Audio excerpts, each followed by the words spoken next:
Did you know that many people with ADHD have sleep problems?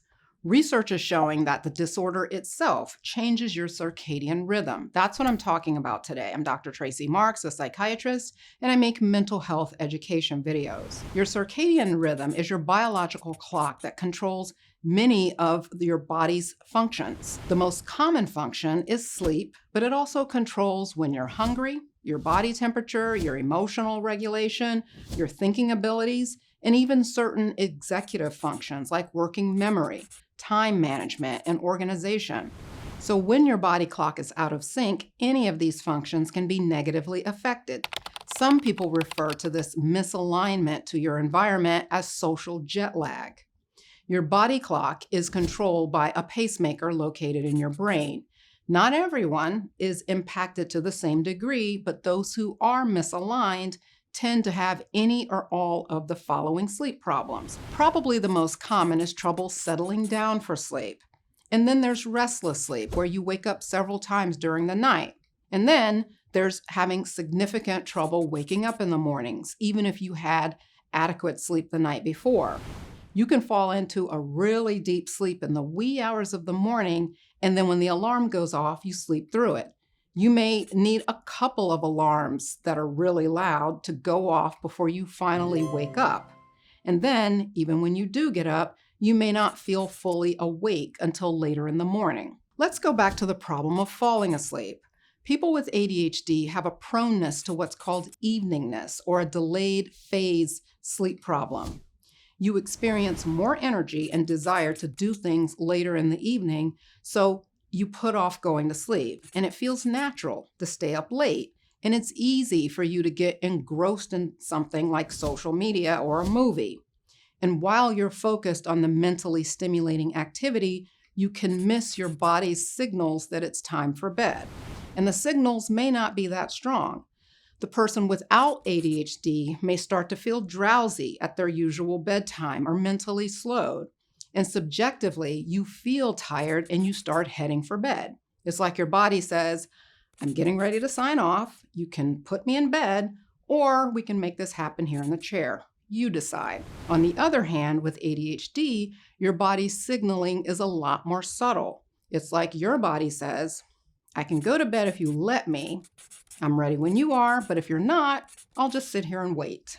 If you're focused on something, you can miss these subtle, tired signs and just keep going. To remedy this, you have to put yourself on a bedtime schedule and set an alarm or a reminder to start your bedtime wind down. So let's say you need to be asleep by 11 p.m.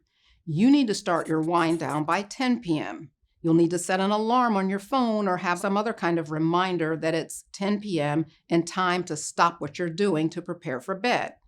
If you're the kind of person who needs a warning before you have to stop, give yourself 2 alarms. The first is the reminder that you'll have to stop in 15 minutes, and then the second one is where you actually stop. If you do this and find that you're still struggling to fall asleep, it could be because of the medication that you take for ADHD, if you're on one. There's a bidirectional relationship between the ADHD medications and sleep. And this includes both the stimulants like amphetamines and methylphenidate and the non-stimulants like atomoxetine and the new one, viloxazine, brand name Qelbree. These medications decrease your sleep by pushing back the time that you feel sleepy, and they also make it easier for you to wake up during the night. Likewise, not getting enough sleep decreases the effectiveness of the medication, and this can make you feel like you need to take more of it to get it to work like you need it to. Under these circumstances, even if you set a good bedtime routine and have good sleep hygiene, you still may have trouble falling asleep. What's the answer to this problem? It's a combination of sleep-enhancing medications and sleep-enhancing behaviors. Sleep medications are a temporary solution that can help entrain your body to fall asleep at a certain time when you don't have a routine. They can also serve the temporary purpose of helping you recover from a sleep deficit that you may have accrued from several nights of not getting enough sleep. The reason they should be temporary is because most sleeping pills cause you to develop a tolerance to their effect.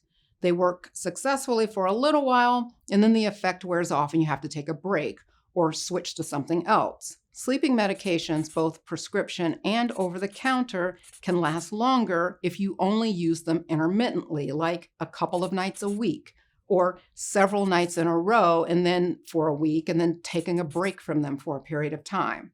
The behavioral interventions would be things that you do to relax your mind and body naturally to help you fall asleep when you aren't taking the sleeping pills.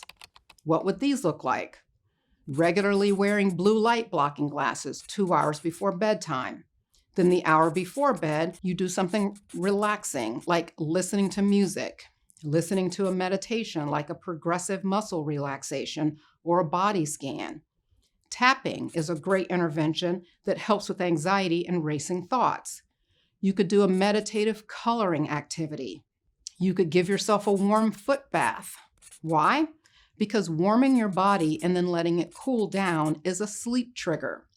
It's best, though, if you do this 2 hours before bedtime when you put on the glasses, because you don't want to warm your body too close to the time you're trying to go to bed. You need that time for your body to do the cool down thing.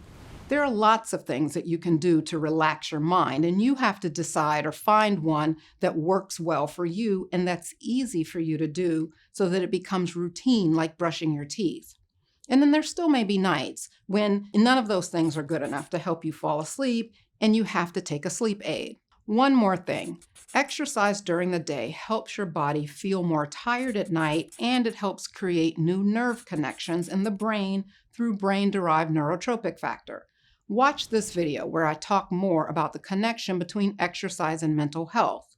It's an important intervention that plays big dividends later with your thinking and your sleep. Check it out. Thanks for watching. See you next time.